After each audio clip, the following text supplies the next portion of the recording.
할렐루야. 6월 22일 월요일 새벽 기도를 시작하겠습니다. 사도신경으로 우리의 신앙을 고백합니다. 나는 전능하신 아버지 하나님 천지의 창조주를 믿습니다. 나는 그의 유일하신 아들 우리 주 예수 그리스도를 믿습니다.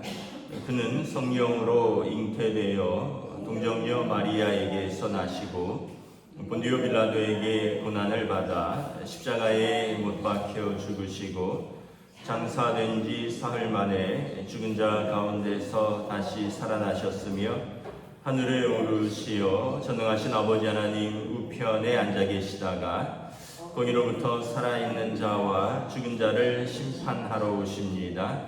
나는 성령을 믿으며 거룩한 공교회와 성도의 교제와 죄를 용서받는 것과 몸의 부활과 영생을 믿습니다. 아멘. 찬송가 432장 찬양하시겠습니다. 찬송가 432장입니다.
구약성경입니다. 구약성경 요나서 보도록 하겠습니다. 요나서 1장입니다.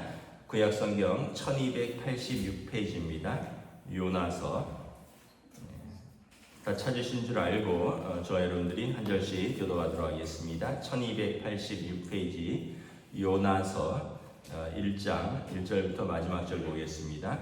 여호와의 말씀이 아미떼의 아들 요나에게 임하니라. 이르시되 너는 일어나 저 큰 성읍 니느웨로 가서 그것을 향하여 외치라. 그 악독이 내 앞에 상달되었음이니라 하시니라. 그러나 요나가 여호와의 얼굴을 피하려고 일어나 다시스로 도망하려 하여 욥바로 내려갔더니 마침 다시스로 가는 배를 만난지라.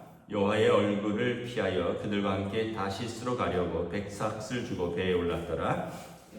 여호와께서 큰 바람을 바다 위에 내리심에 바다 가운데 큰 폭풍이 일어나 배가 거의 깨지게 된지라. 사공들이 두려워하여 각각 각기의 신을 부르고 또 배를 가볍게 하려고 그 가운데 물건들을 바다에 던지니라. 그러나 요나는 배 밑층에 내려가서 누워 깊이 잠이 든지라. 선장이 그에게 가서 이르되 자는 자여 어찌함이냐. 일어나서 내 하나님께 구하라. 혹시 하나님이 우리를 생각하사 망하지 아니하게 하시리라 하니라. 그들이 서로 이르되 자 우리가 제비를 뽑아 이 재앙이 누구로 말미암아 우리에게 임하였나 알아보자 하고 곧 제비를 뽑으니 제비가 요나에게 뽑힌지라. 우리가 그에게 이르되 청하건대 이 재앙이 누구 때문에 우리에게 임하였는가 말하라. 내 생업이 무엇이며 내가 어디서 왔으며 내 나라가 어디면 어느 민족에 속하였느냐 하니 그가 대답하되 나는 히브리 사람이요 바다와 육지를 지으신 하늘의 하나님 여호와를 경외하는 자로라 하고 자기가 여호와의 얼굴을 피함인 줄을 그들에게 말하였으므로 우리가 알고 심히 두려워하여 이르되 내가 어찌하여 그렇게 행하였느냐 하니라.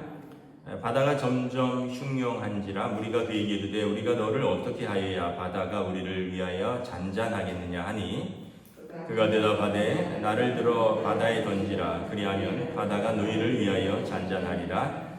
너희와 이 큰 폭풍을 만난 것이 나 때문인 줄을 내가 아노라 하니라.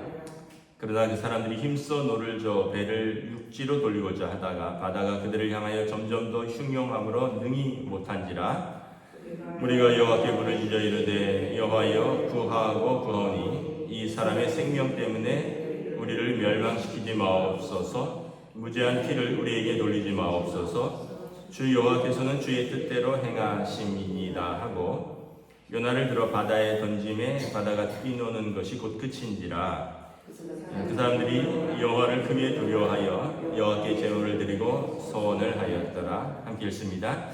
여호와께서 이미 큰 물고기를 예비하사 요나를 삼키게 하셨으므로 요나가 밤낮 3일을 물고기 뱃속에 있으니라. 아멘. 할렐루야. 오늘 또 새로운 하루, 새로운 한 주가 시작됩니다. 주님께서 은혜와 평강으로 함께하여 주시기를 축복합니다. 우리 고린도전서 마쳤고요. 이제 또 구약의 요나서 말씀을 봅니다. 요나서 말씀은 또 우리가 잘 알고 있는데 내용은 그런 거죠. 하나님께서 이 북이스라엘의 여로보암에게 말합니다. 니느웨에 가서 회개를 선포해라. 그 성이 악이 가득하여 하나님의 심판이 임하였다라는 것입니다. 니느웨는 지금 우리로 말하면 이라크 쪽입니다. 이라크. 그러니까 동쪽이고요. 그런데 3절에 보면 요나가 이 하나님의 말씀이 부담스러워서 도망을 치려고 가는데 다시스로 도망하려고 갑니다. 다시스는 스페인입니다. 지중해 건너서 서쪽이에요. 그러니까 동쪽으로 가라 말씀하셨는데 서쪽으로 가는 겁니다. 그리고 마침 다시스로 가는 배를 탔다가 이제 큰 풍랑을 만나고 물고기 뱃속에서 3일 동안 고생하다가 다시 니느웨로 가는 이야기입니다. 이걸 이제 우리가 좀 영적인 비유로 생각을 해보면 첫째는 하나님께서 우리에 대한 부르심이 있다라는 거예요. 각자에게 하나님의 부르심이 있고 하나님의 뜻이 있습니다.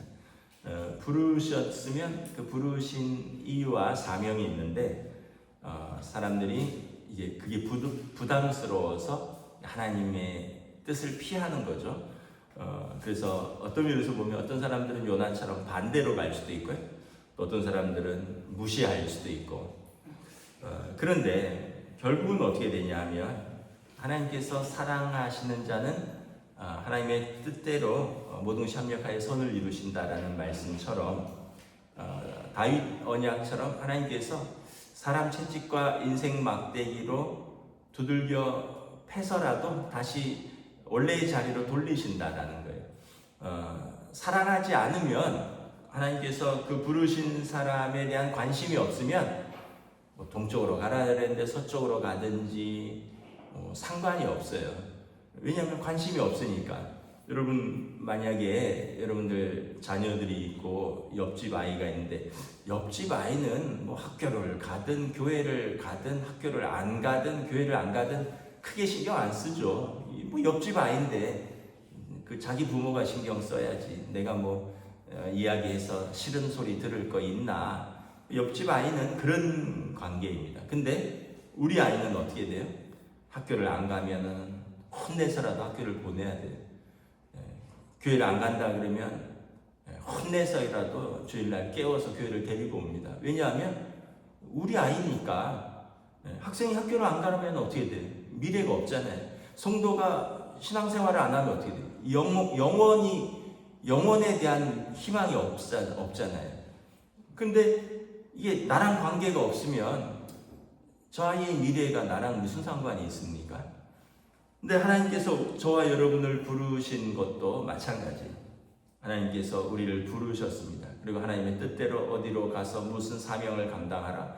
가정으로 보내시고 일터로 보내시고 또 교회로 보내셔서 직분을 주시고. 근데 우리가 그게 미성숙하기도 하고 철이 없기도 하고 또는 시험에 들기도 하고 믿음이 약하기도 하고 이걸 자꾸 벗어나는 거죠. 반대로 가기도 하고. 또 일부러 여기 보면 요나는 큰 풍랑 속에서도 잠이 들어요. 그러니까 현실을 외면하는 거죠. 영적인 잠인 거죠. 그런데 어떻게 하나님께서 깨우시는 거예요. 그대로 두면 안 되니까 풍랑으로 배를 뒤집어서라도 그를 깨우는 것입니다. 그래서 하나님께서 우리를 사랑하시기에 우리를 결코 버려두지 않으신다라는 것을 하나 깨닫고요. 또 하나는 결국 우리는 하나님의 뜻 안에서 살 수밖에 없는 하나님의 자녀들이다라는 거예요. 아무리 우리가 하나님의 뜻을 벗어나려고 해도 결국은 하나님의 선하신 뜻 안에서 사는 것, 이것이 성도의 어떤 면에서 보면 숙명이에요. 우리는 하나님이 우리를 놓지도 않지만 우리도 하나님을 벗어날 수가 없어요.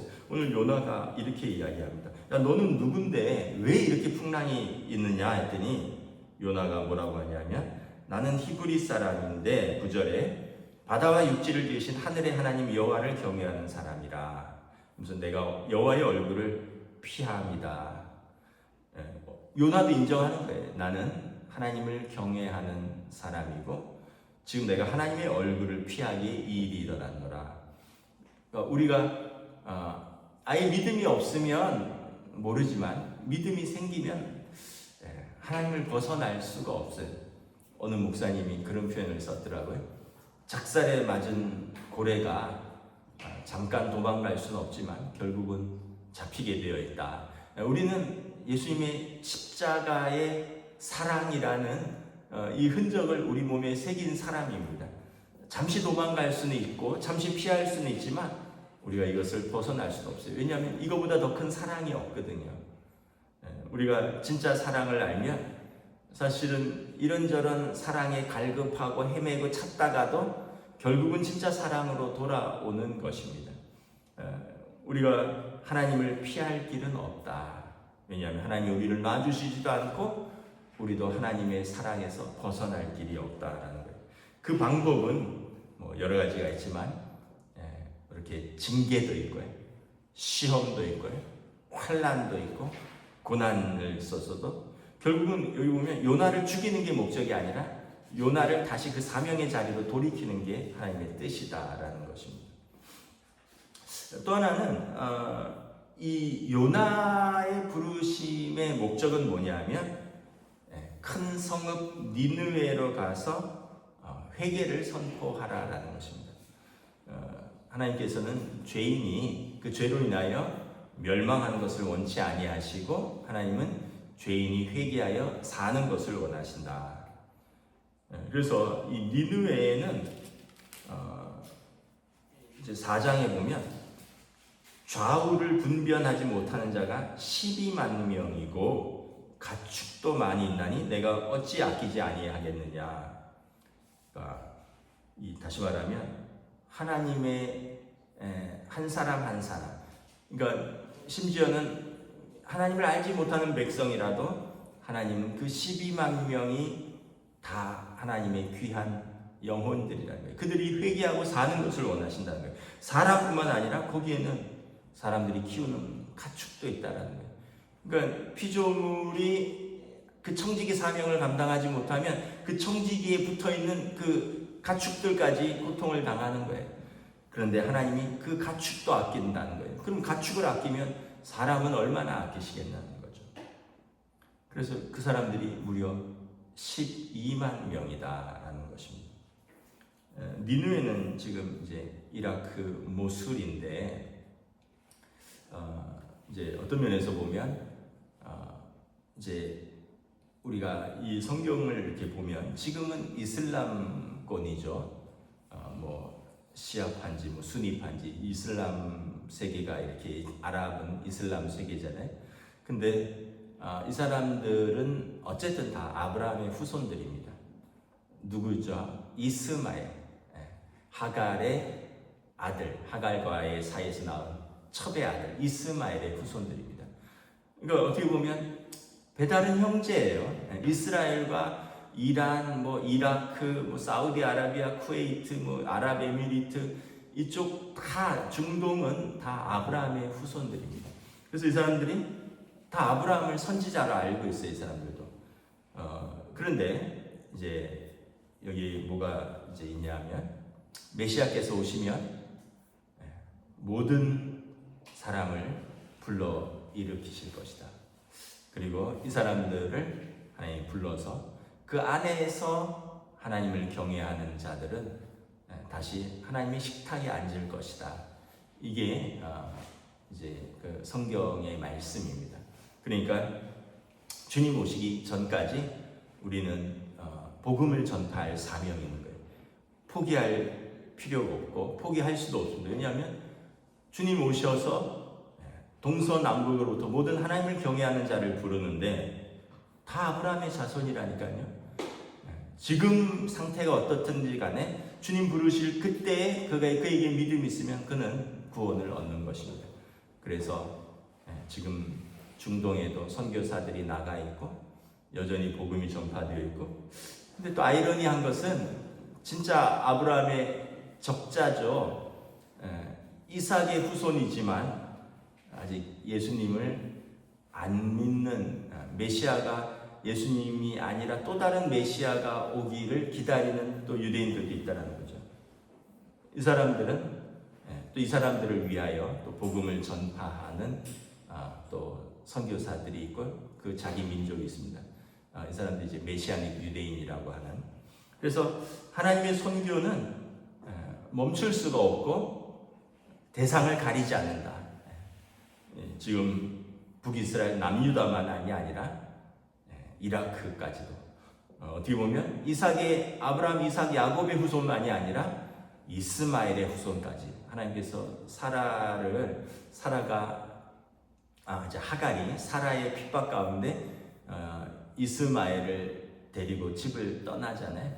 그래서 하갈이 엉엉 울어요. 광야에서 너무 서글퍼서 물 가죽 부대 하나를 들고 떡 한 덩이를 들고 쫓겨났는데 엉엉 우는데 하나님 뭐라고 말씀하시냐면 내가 내 자손을 지키겠다. 너도 그도 큰 민족을 이루게 하겠다.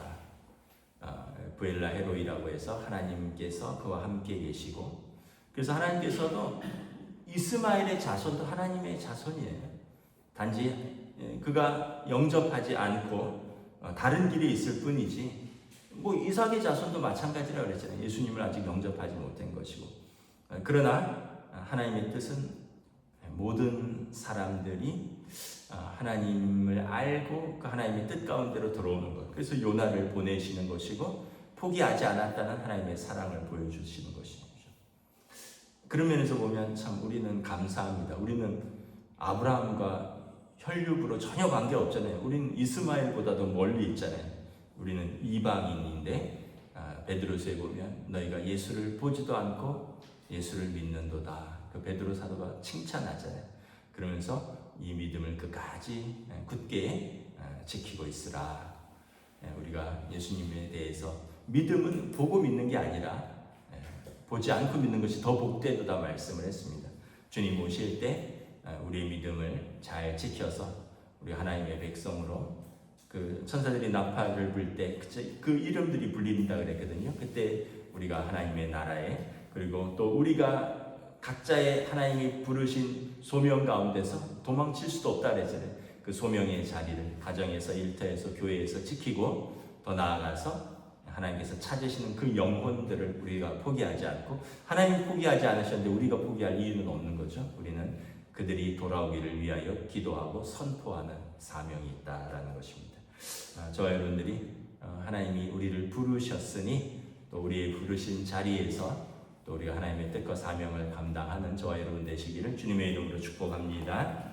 기도하겠습니다. 하나님 은혜를 감사합니다.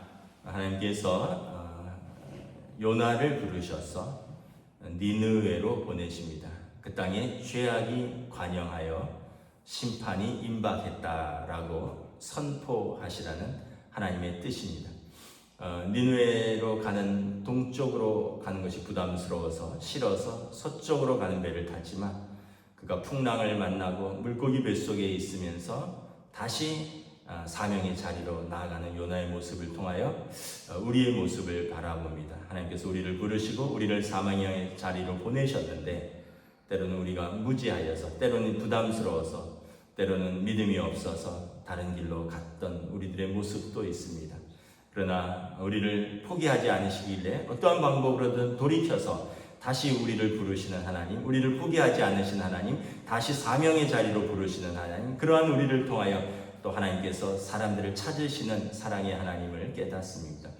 우리가 가정에서 또 우리 가정에 주어진 우리의 사명들, 또 우리를 통하여 부르시는 또 하나님의 백성들, 또 우리를 통하여 이루시는 하나님의 뜻을 가정에서 또 일터에서 주님의 몸된 교회에서 우리가 깨닫고 또 사명을 감당할 수 있는 저희들의 삶으로 성령님 인도하여 주시옵소서. 감사를 드리오며 우리 주 예수 그리스도 이름으로 기도드리옵나이다. 아멘. 하늘에 계신 우리 아버지, 아버지의 이름을 거룩하게 하시며 아버지의 나라가 오게 하시며 아버지의 뜻이 하늘에서와 같이 땅에서도 이루어지게 하소서. 오늘 우리에게 일용할 양식을 주시고 우리가 우리에게 잘못한 사람을 용서하여 준 것 같이 우리 죄를 용서하여 주시고 우리를 시험에 빠지지 않게 하시고 악에서 구하소서. 나라와 권능과 영광이 영원히 아버지의 것입니다. 아멘.